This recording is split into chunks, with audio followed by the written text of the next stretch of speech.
Good evening, ladies and gentlemen, and welcome to all our valued members. Happy New Year, and I trust you and your families are doing well and safe. This is a very special year in Thornhill's storied history. In fact, it's an exceptional one as we celebrate our centennial year. 100 years young, and we hope the best is yet to come. The Centennial Committee, who has had oversight of the events that are going to be planned for this year, has done an exceptional job over the past 4.5 years. Your board has been fully supportive and excited with the lineup of events that are planned for the coming year. One of the highlights of tonight's session is the unveiling of the Centennial book. I have seen a copy of this book, and I am extremely excited with its history, its content, and the quality of the publication. And I wish to thank Lorne Rubenstein and the committee who have spent innumerable hours on this publication. Perhaps arguably the best publication produced by a golf club. I'd like to now turn it over to Howard Back. Howard is, as many of you know, a past president of this club, but he has also been tasked with chairing our Centennial Committee. Howard, thank you.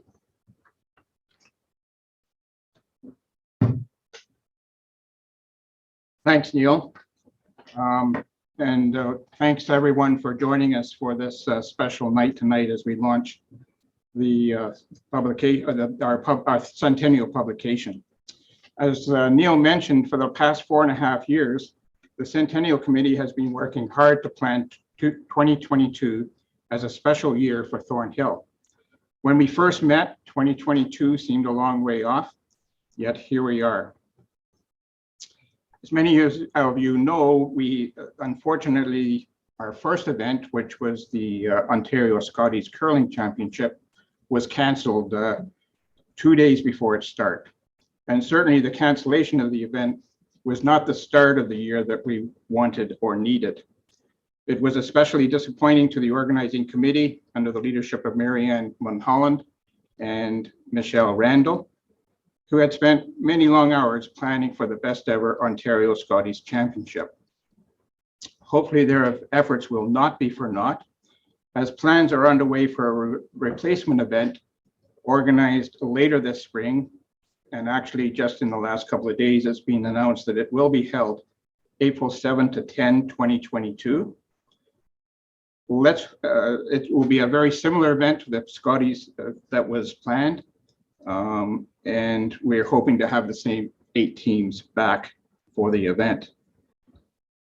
Let's all hope that this current COVID wave is the last that will affect planning for the Centennial. Before I get to discussing the launch of the Centennial publication, I want to draw attention to an event being planned in June, this particularly for the benefit of those members of the media who have joined us tonight. We have asked other golf clubs across Canada who are also celebrating their 100th anniversary to participate in a unique virtual golf tournament on Thursday, June 16. Each of the participating clubs will field a team of 16 men and 16 women who will be playing at the exact same time on the day throughout Canada. The starting times will be staggered in the different time zones. Ontario teams will start at 1 p.m. Prairie teams will start at 12 or 11, depending on their time zone. And BC teams will tee off at 10. Scoring will be through the Golf Genius system, whereby results are immediately posted during play and will be available virtually. We will hold a qualifying event for Thornhill members sometime in May or early June to determine the Thornhill team.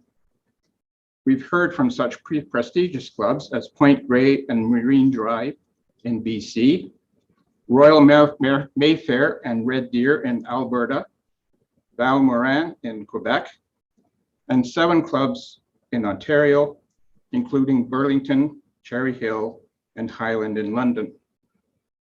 Invitations have been sent to several other clubs. This is sure to be a memorable event for all clubs involved.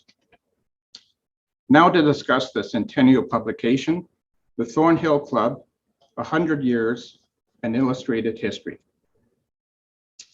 One of the first responsibilities of the Centennial Committee was to arrange the publication of a book celebrating Thornhill's 100-year history. We were very fortunate to engage Lorne Rubenstein as the lead author of this publication. Lorne has written several books on golf, including A Season in Dornoch, Mike Weir, The Road to the Masters, Mo and Me, and co-authored with Tiger Woods in Tiger's memoir, The 1997 Masters, My Story. He has been a columnist in golf for many years and is a member of the Ontario and Canadian Golf Halls of Fame. When we first met with Lorne, he made it clear that he did not want to simply chronicle 100 years of events at Thornhill. He wanted to find and tell stories about Thornhill and the people and members who have shaped the club and made it special. I am sure you will agree, when you read the book, it will become evident that he has accomplished what he set out to do. Lorne interviewed many current and former members of the club.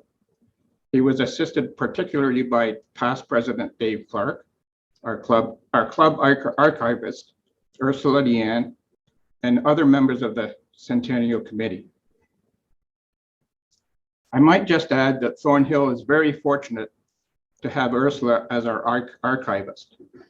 The club lost a lot of historical information and artifacts in the 1971 fire, which destroyed the clubhouse.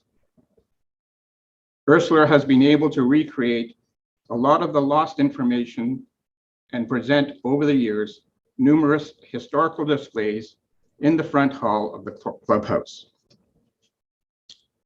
Lorne has covered in the book the origins and formation of the club, the design of the golf course by Stanley Thompson, the 1945 Canadian Open, highlighted our golf pros over the years with particular emphasis on Joe Noble, highlighted our green superintendents, particularly Dave Gourlay, described other events held throughout our history, and profiled various accomplished members.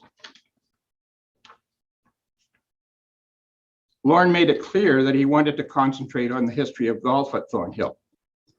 To write about curling at Thornhill, the committee engaged Bob Weeks, reporter and analyst for TSN, who covers golf and curling. Bob has also written 4 books, including Curling for Dummies. I might say, Bob, that there are not many curling dummies amongst Thornhill curling section, so you might not get many sales here. He is also a member of the Canadian Curling Hall of Fame. Bob writes on the almost 60-year history of the Thornhill curling section. He was assisted in a major way by Marianne Holland and other members of the committee. Marianne was able to bring out the special spirit that exists within the curling section and the dedication of Thornhill curlers. Bob was able to bring a personal touch to the writing, as he personally participated many years ago in many of the events that are chronicled in the book. Tennis has been a part of Thornhill since 1972. The editor of the book, Jason Logan, worked with our notorious Jack McGee in writing about the tennis section. The first record of bridge played at Thornhill was in 1965. John McMahon, ably assisted by bridge chair Andrea Evans, has written an interesting chapter on the bridge section. There have been many social occasions throughout Thornhill's history, from president's balls to closing parties of the curling and tennis sections. These events have been the heart and soul of the club and have been ably described by Christy Wright.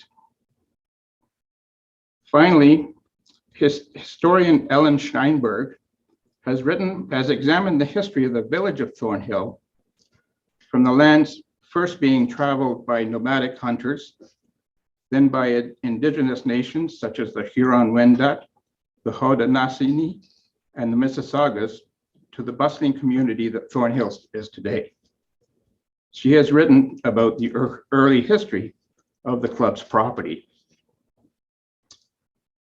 Finally, Lorne introduced us to our associate publisher, Ron Bala, who has assembled the material in a unique, interesting, and professional format, of which we are all very proud.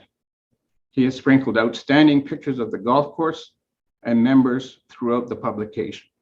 I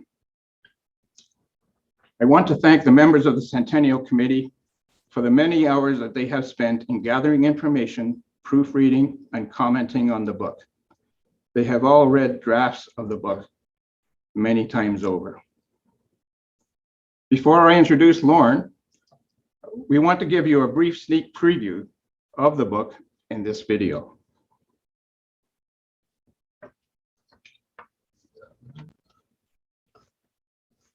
Turn that over to Don here.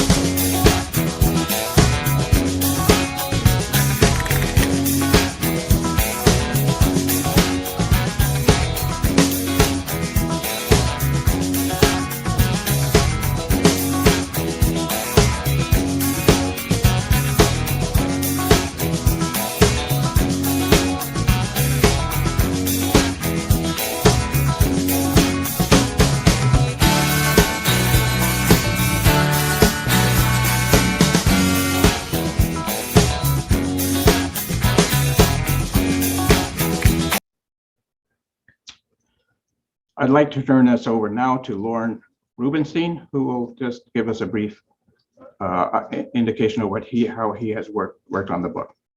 Lorne? Thank you, Howard, for inviting me here tonight to speak about the book. And thank you to the Heritage Committee as well. It's really been a great experience working with all of you. Now, when I was first invited to write this book a few years ago, I thought, wow, that is amazing. And my friend Bob Weeks will attest to this. We've got 4 years to write a book. It's in the 96th or 97th year. You don't get 4 years of lead time. You very rarely do. So, but that gave us the opportunity, it gave me the opportunity to interview all sorts of people here, to do a lot of deep research. And I remember that it was really in that first year that the club was good enough to organize 2 luncheons, you might remember.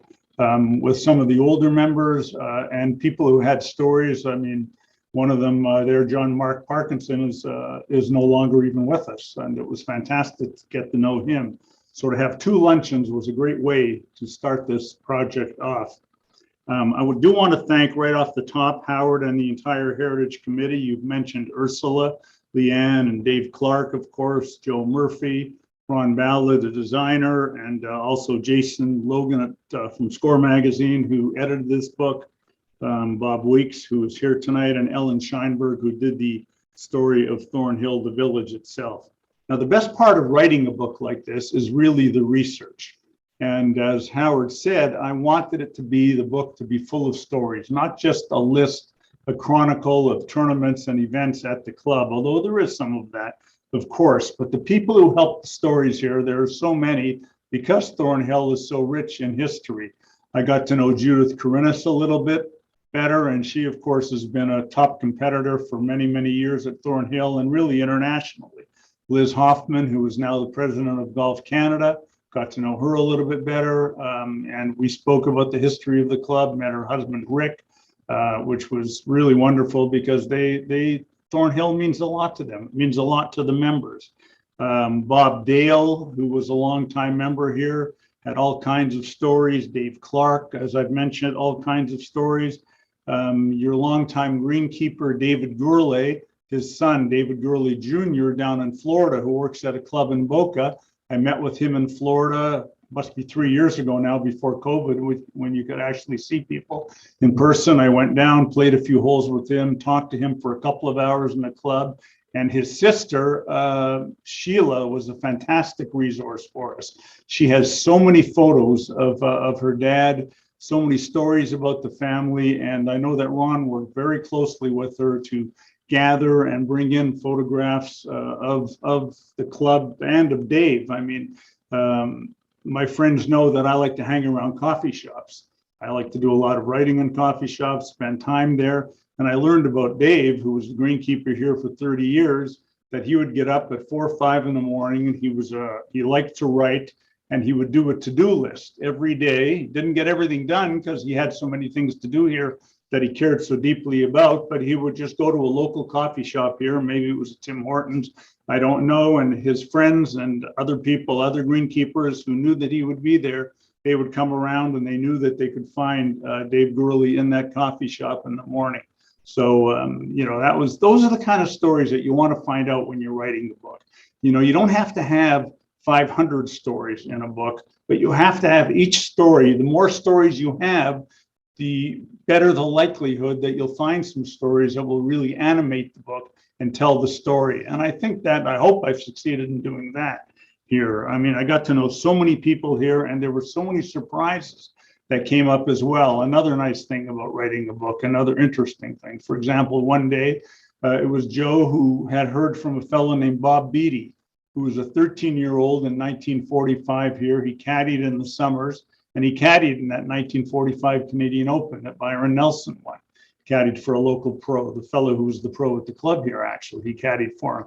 And I got a hold of Bob. I mean, so he was 13 in 1945, 32.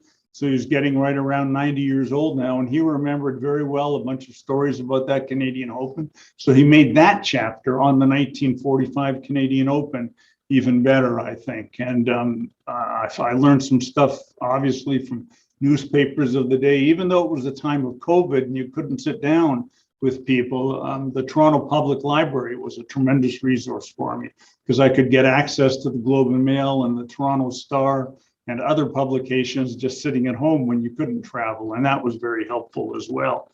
We found the club had an interview, the audio of an interview that Byron Nelson did with Wes McKnight of CFRB after his first round 68. And there's a transcript of that in the book. What other chapters we wrote, of course, about the 1960 Canadian Junior here, where a young member named Brian Wilcox, who I knew a little bit, he's a little bit older than I am, but he won the Canadian Junior here. And there was a long-standing story about something that happened on the 17th hole here, which was quite controversial when he was playing a semifinal match against Bob Panasic. Well, I got a hold of Brian, we chatted, and he introduced me to his caddy, that tournament, that Canadian Junior, a fellow named Roger Brain, who now lives in Vancouver. And I found his number and I spoke to Roger, and he remembered that story about that 1960 Canadian Junior and what happened on the 17th. He remembered it so accurately as if it happened yesterday. So that was a fantastic little rich anecdote to include as well. Those are the kind of things that you find out. Stories from the President's Invitational in 1995, where there was a fellow named John O'Connell, who I spoke to, and he caddied there. Now the pro at the time, Bill Walsh, said John did not want to caddy for whatever reason. He just wanted to watch. And Bill Walsh said, you better caddy. You don't have many opportunities to caddy for Mark O'Meara. So he did, and he had a great day, and he remembers it well. Chapter on Stanley Thompson, where, as I said, John Parkinson told the stories of, he was a driver for Stanley Thompson in the summer of 1947. Told a lot of wonderful stories about Stanley, one-on-one stories where he was with Stanley Thompson, where he wasn't just speaking from a book or third or fourth hand. He was with Stanley, driving him around, dropping him off here and there, taking him out to Guelph, where Stanley Thompson lived. And John was at one of those luncheons I mentioned, as I said before, and it was just, really good to have him as a resource. I think he was a former president of the club, and he cared a lot about it. That was very obvious. I think he just passed away in the last year or two. The chapter on Dave Gourlay, as I said, his daughter and son really helped a lot with that. Chapter on the 45 Canadian Open, when the course was playing so difficult in the first 2 days that actually the Royal Canadian Golf Association and the forerunner of the PGA Tour, they decided to modify the course a little bit on the weekend, make it a little bit easier, knock off a couple of 100 yards because they wanted to see some better scores on the last day, which they played 36 holes on the last day. And the course was in such great shape that the Ontario Greenkeepers Association decided to start a tournament in honor of the club greenkeeper at the time, Alex McClumpha. And some of that money went to various sort of projects around Ontario golf and to help out some professionals who were greenkeepers who were struggling financially at the time when they retired. And I think that tournament in a certain form still goes on right now. We did the hole by hole, of course, and photography, snapshot stories of the superintendents and pros. I tried as well as I could to describe what your greenkeepers, people like McClumpha and Keith Bartlett and now Greg McFarland, want to do with the golf course. And Greg told me something very interesting. This is a quote from him. It's in the book. He said he likes, quote, the challenge of making members happy. You try to get to that perfect situation. Now, there's a lot about the Thornhill Club that makes it close, I think, to that perfect situation. Believe me, when I was a kid, I grew up playing at Uplands. I wasn't a member at Thornhill, although I hopped the fence a couple of times to play here on a Sunday afternoon and thinking, wow, look at that fantastic groomed golf course. And I did hop that fence a few times when I was 14, 15 years old. And now here I am, having written this book on the 100th anniversary. The club really strives for that perfect situation, as Greg McFarland said. And I hope that shows throughout the book. Well, thank you again for inviting me to write the book. It really has been a pleasure, and I appreciate your faith in me very much, the Heritage Committee. It's been an honor writing the book. I hope the rest of you, the rest of the evening, you'll enjoy this virtual meeting, enjoy the book, and enjoy the 100th year of this club's distinguished history. It's going to be a wonderful year. Whether or not COVID is with us or not, the club has so many interesting things planned, and I'm so glad that the book's part of it. Thank you again for asking me to write it. Now I'll introduce Bob Weeks, who's coming up, my great pal for so many years. He could talk about golf as much as I could, by the way, but he's going to talk about curling. Thank you, Lorne. And I can remember Lorne has written a number of different club histories over the years, and I have all of them as well as all of his books on my shelf. He's been a real mentor to me over the years, and obviously a good friend as well. Like Lorne said, I was thrilled when Ron Balla gave me the call and asked if I would write the curling section and the curling history of Thornhill.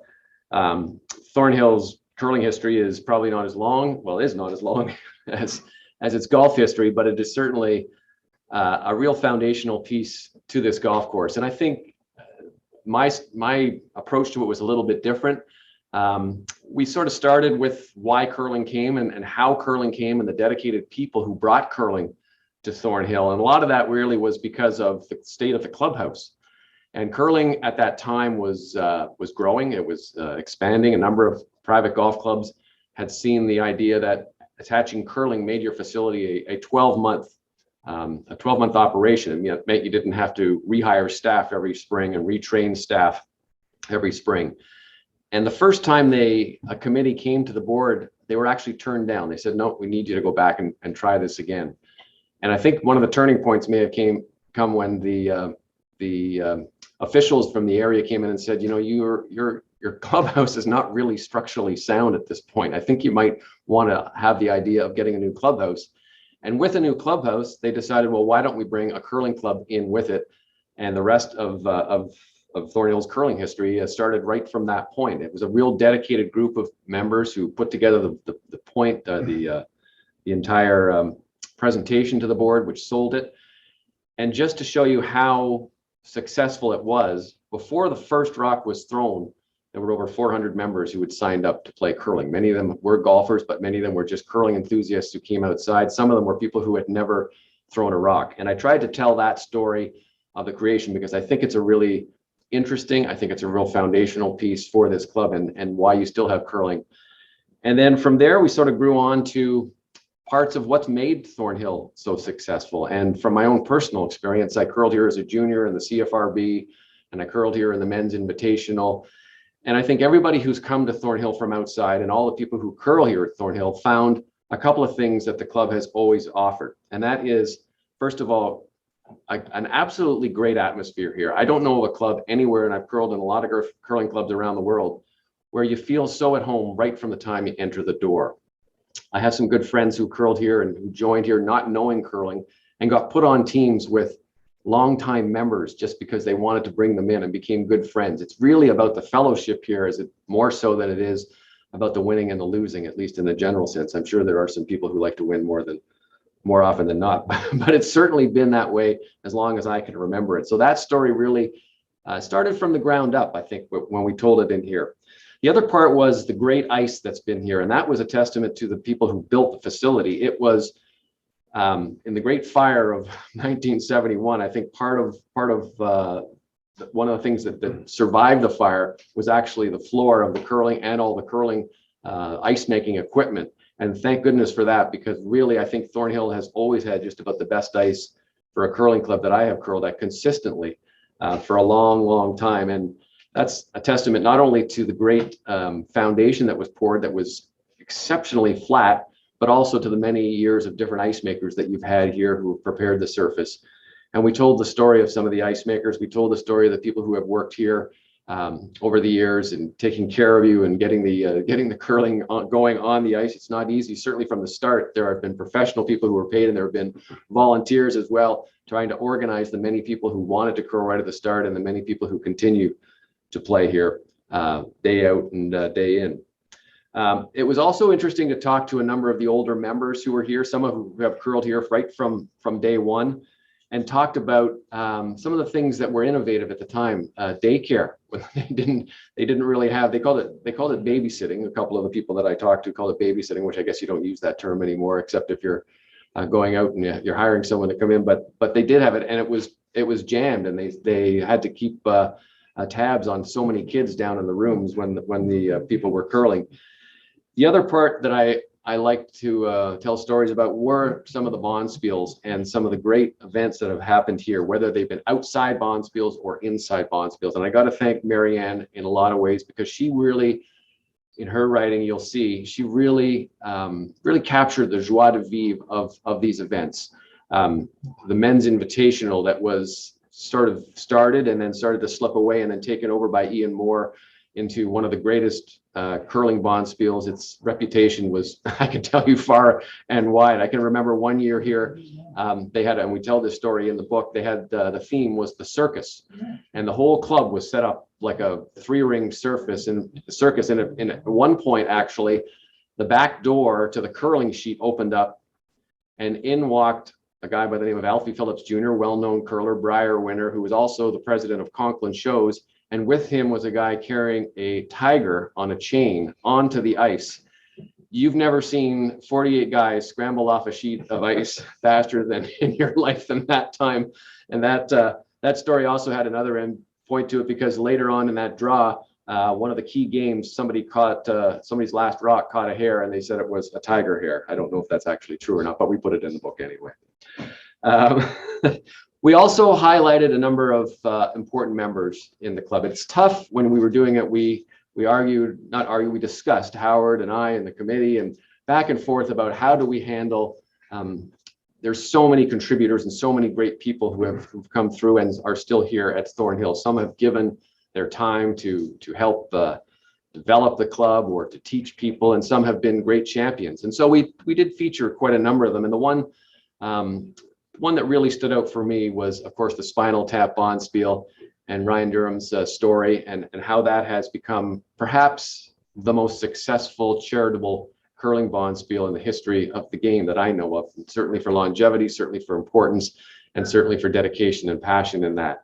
I think you'll find the stories that we have about the curlers interesting from different levels. We have a number of players who have ranged from world champions to Olympic medal winners to Scotties champions and winners and players, and And I think we go through enough of the players there to give you a real taste of the competitive atmosphere of Thornhill, but also the social atmosphere. And finally, on a personal note, I'd like to say that being able to do this connected me with a lot of old friends that I hadn't seen and talked to for a long time. Most of them were on the phone, but it's amazing, I thought, when I was doing that, where I could pick up the phone, having not talked to Whitmore for 25 years, and we could carry on a conversation as if it was the next day we'd seen each other the night before. And that happens with so many of my old friends who were here at Thornhill Curlers and some of the new friends that I got to meet along the way. I think that's really what stands out for me about the book and the curling section is just the importance and the fellowship of the members here and the social atmosphere of it going on. I hope you enjoy the book. I know it looks fantastic. I think you'll see it really special.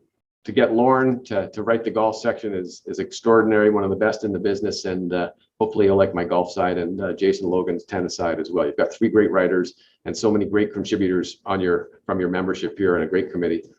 Thank you very much. I'm going to turn it over to Joe Murphy.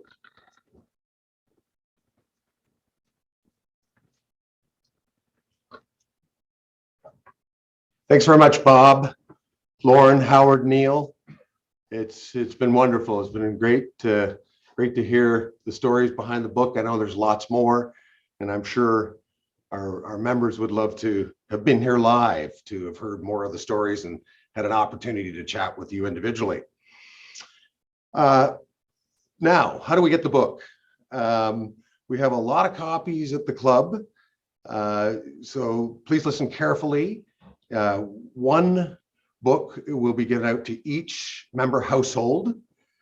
And again, I'll repeat, each member household, not individuals.